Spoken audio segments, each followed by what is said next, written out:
For 2 years, Deborah Simpson was more than just a caretaker at a wildlife sanctuary in Uganda.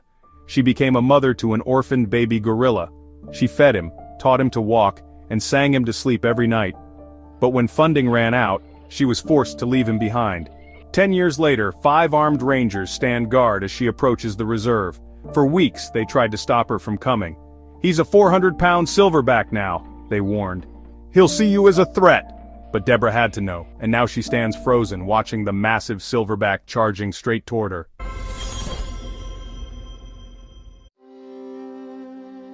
In 2003, at a wildlife sanctuary deep in the forests of Uganda, a young conservationist named Tansy Aspinall received an urgent call.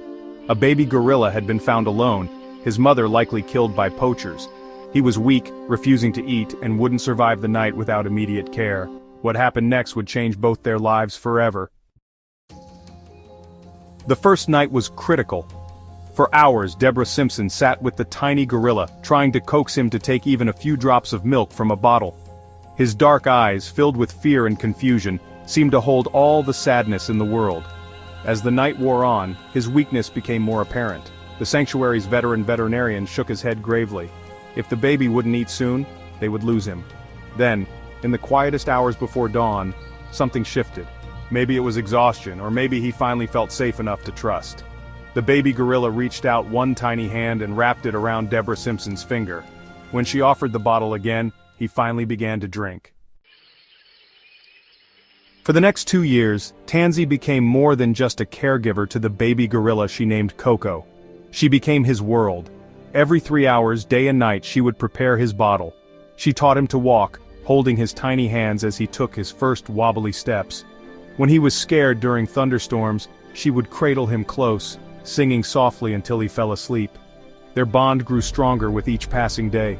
Coco would light up whenever Tansy entered the room, rushing to greet her with what the other staff swore was a smile.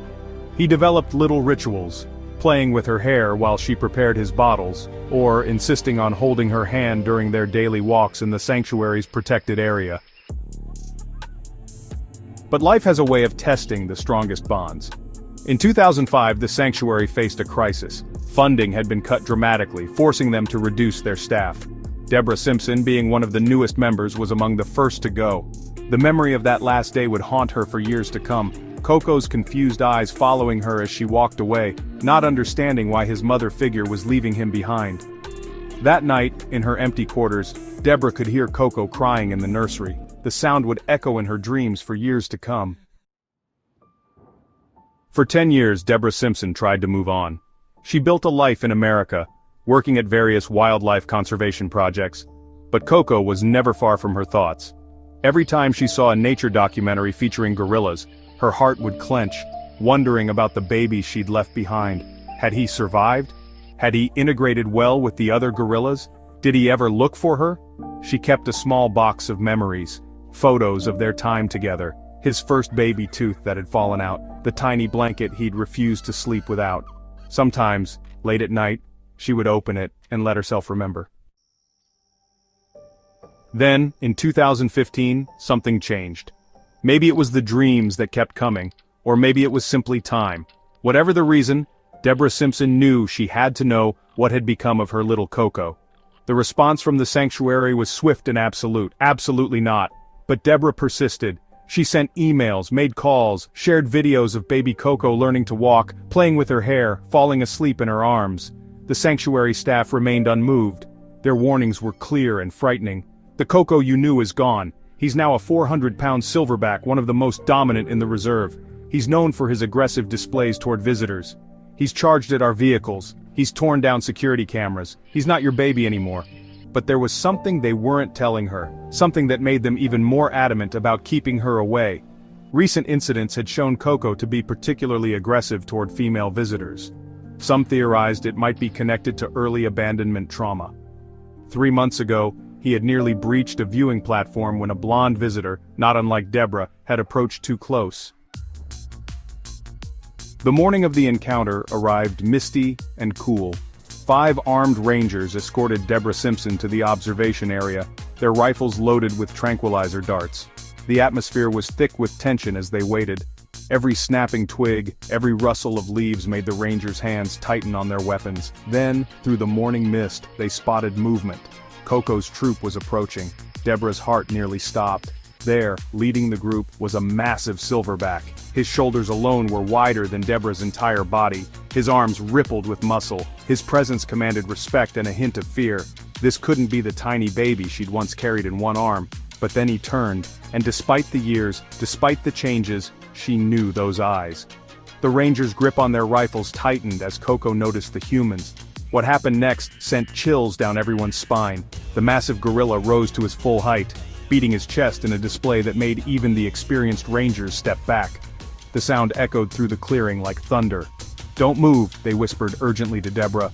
"Whatever you do, don't make eye contact. Any direct eye contact will be seen as a challenge." But in that moment, as Coco began moving toward them, Deborah couldn't help herself.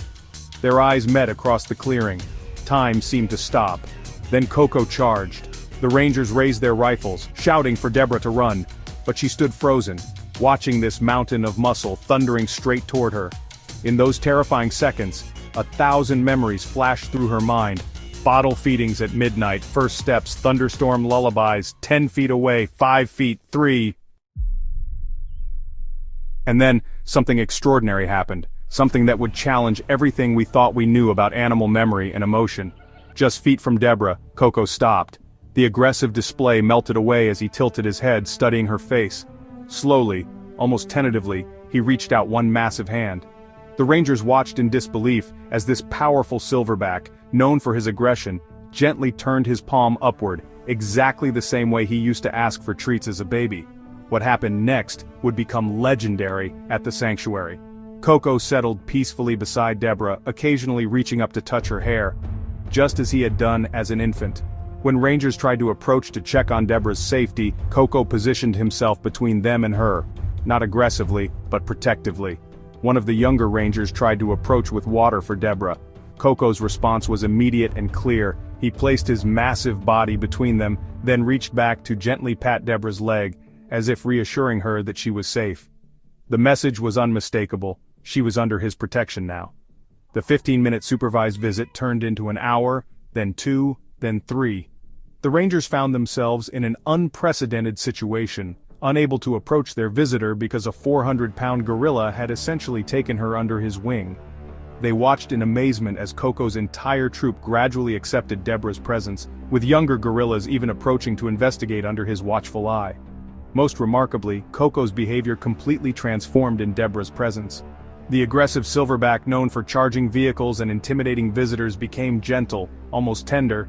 He would periodically check on her, making soft grunting sounds that the Rangers had only heard mothers use with their infants. In the end, they had to wait until Coco's troop moved on naturally for their afternoon feeding, but before he left, he did something that brought tears to even the most hardened Ranger's eyes. He reached out one last time, touching Deborah's cheek with surprising gentleness, before reluctantly turning away. The incident revolutionized our understanding of gorilla memory and emotional capacity. While it led to stricter rules about human-gorilla interactions at the sanctuary, it also opened up new questions about the depth and durability of cross-species bonds. The sanctuary now uses this extraordinary reunion as a case study in their research about animal cognition and emotional memory. They've documented similar, though less dramatic, cases of recognition between other animals and their former caretakers. Each one adds to our growing understanding that animals' emotional lives may be far more complex than we once believed. As for Deborah and Coco, they remind us that some connections truly are timeless, that love, in its purest form, doesn't forget. And sometimes, if we're brave enough to take the risk, we discover that what we think we've lost has really just been waiting for us to return.